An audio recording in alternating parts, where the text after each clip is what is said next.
Hey y'all, hey y'all, hey y'all, hey y'all, and welcome back to another powerful episode of The Face Behind the Brand.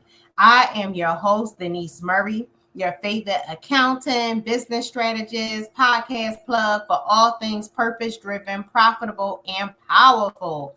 Now, before we dive into today's episode, make sure you hit that subscribe button on YouTube at UBELLC TV. That's where you can watch every episode, catch some behind the scenes moments, and get bonus content that you won't find anywhere else. So go ahead and subscribe now so you don't miss a thing. All right, now, if y'all ready to get inspired, educated, and reminded that your dreams are valid, then you're in the right place. Now, this podcast is where we pull back the curtains and shine a light on the stories, strategies, and struggles that makes entrepreneurs who they really are, not just highlight reels, but the heart behind the hustle. Now, today's guest is a powerhouse in the digital marketing space. He is someone whose story will absolutely light a fire in you.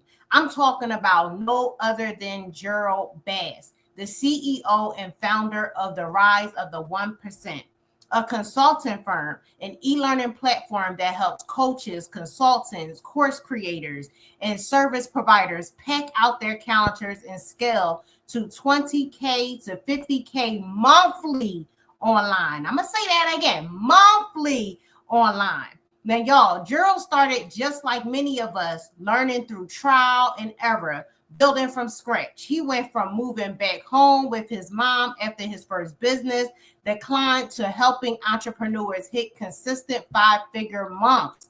He created a movement and a mission to generate 1 billion in success stories without even taking a beat within the next 3 years. And if I had to give him on this show so y'all can hear all on how he began and how it's going. And just to give y'all a little tip, he actually helped me in this business since he was referred to me. He was the one who made it possible for me to leave my 9 to 5 and become a six-figure income. So no other than Mr. Gerald Bass. Let me bring him to the stage. Hey, Gerald. Hey, Denise. Hey. Wow. Huge introduction. Huge. Yes. I love it. Absolutely. Yes. Yeah. Yes, Gerald. Glad to I be just on. want to give you your props because, like I said, I was sitting there struggling trying to make it work. And when I said I just was throwing in the towel a couple times, kept, going back to the 9 to 5. And as you know, when I started with your company, I still was working my 9 to 5. And Yeah. I was Yep. just like trying to make it work and it just wasn't going. But because of the help of y'all, here I am now. So I just want to Mm. say thanks before we even get started.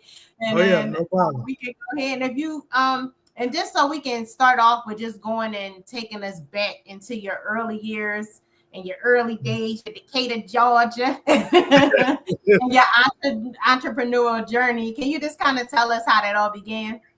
Absolutely. Definitely. Well, first of all, thank you, Denise, again for bringing me on. And I'm excited about your platform and what you have launched here for different entrepreneurs, different business owners, those that are just doing amazing things to be able to share their story, share their journey, and be able to as well add any tremendous value and impact to your audience. So definitely appreciate you for bringing me on. So yes, like Denise said, my name is Gerald Bass.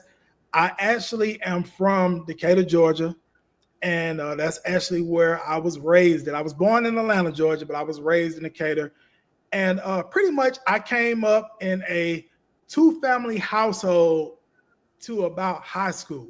Around about high school, my parents did separate, and my mom pretty much was raising me throughout high school. I'm actually from a street in Decatur, Georgia. It's called Glenwood Road. Okay, so if you ever been to Atlanta or ever get to go to Decatur, Georgia, and you hear about Glenwood Road, you may want to visit, you may not want to visit. It's not the most friendliest place for most people, but that's actually where I grew up off of that particular street. And I'm the guy who actually grew up.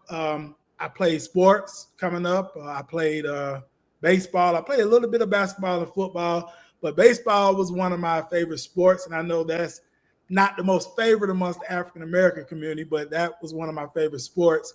And when I actually got into high school as well, alongside playing sports, I actually had a passion for music. And so I actually started to do music while I was in high school. What I mean by music, I was in the hip hop business. Actually started off as an artist myself, working with other artists. One of the artists that actually I started to work with, who I met at a younger age, around about first grade, but we actually went on to high school together as well. His name was Rara. Okay. Some people knew him in the music business for some years as Young Capone.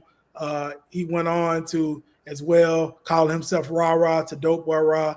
And he did business himself with Jermaine Dupri, with So Def Records, another company called Trident Entertainment to own with T.I. with Grand Hustle.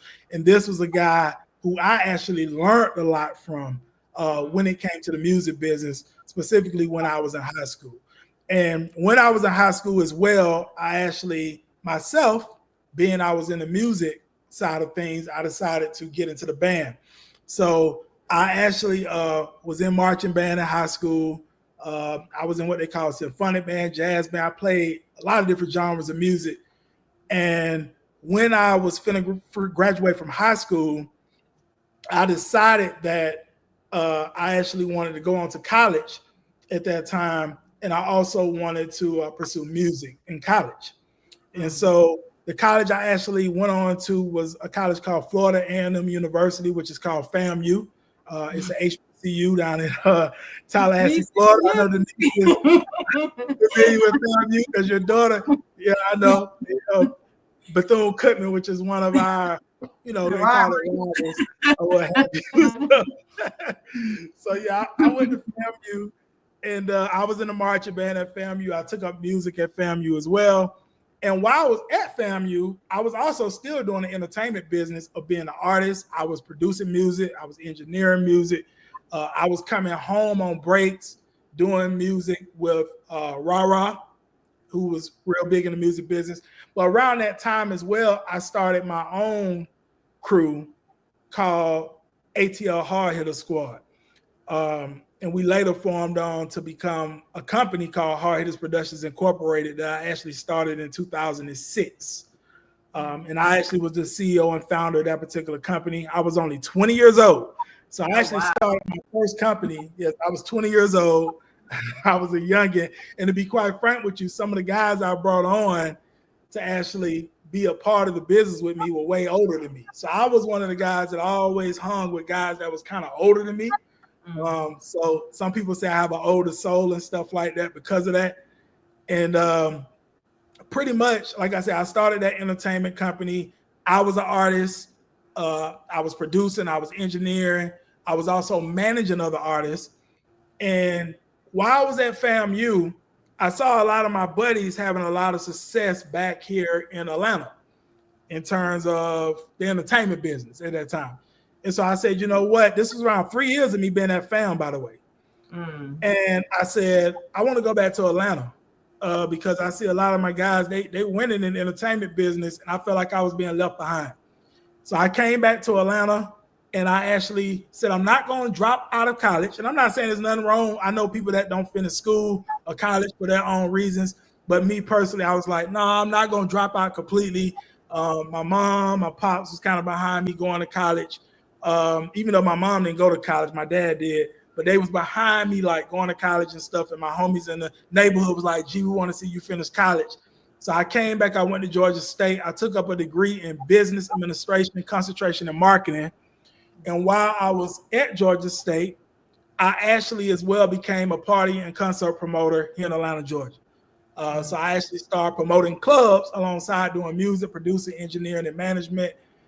And I started to do very well while I was in college. So I'm going to college. By the way, let me share this with you all. Because I hear people all the time sometimes say, I don't have enough time to do things. Let me explain to you what my schedule was like. I was a full-time college student at Georgia State. I also got me a part-time job because my entertainment business hadn't taken off yet. I worked at Atlanta Journal-Constitution newspaper. I was selling newspapers. So that was my first introduction to sales. And my mom actually got me that job because my mom was a sales rep outside of her full-time job. So I did that. And then I was also been about entertainment business at nights. And I also had to do my schoolwork. So I got all this going on at one time, right? And I did the Atlanta Journal-Constitution for about 6 months. I didn't do it that long. Then I started working for Turner Field here in Atlanta, which is what Atlanta Braves play. At that time, they now play out in Cobb County, but this time they was playing in Fulton County. And I worked for them, and I was going to school doing the entertainment business. Long story short, pretty much my entertainment business actually started to take off before I even finished college, while I was still working a part-time job. I mean, it took off while I was making a great amount of money every single week in the business. I was promoting the club here in Decatur, by the way, named Score Sports Bar. It used to be on Wesley Chapel Road at the time. I mean, we had packed crowds every single week. And I was also promoting another club called Secrets Lounge, another club called Echelon 3000. And between all these three clubs, I'm going to be quite frank with you, I was making more money than your average college student. Really more money than, to be quite frank with you, average working people. I would be in college at Georgia State, and I would have cash literally falling out my pockets where some of the students thought I was doing some of the other stuff. That was hustling. He got all this cash falling out his pockets in class. What that dude doing? You know what I mean? So no, it was all from club promotions. And quite frankly, I said, you know what? I'm gonna quit working this job, and I'm just gonna finish school and do the entertainment business.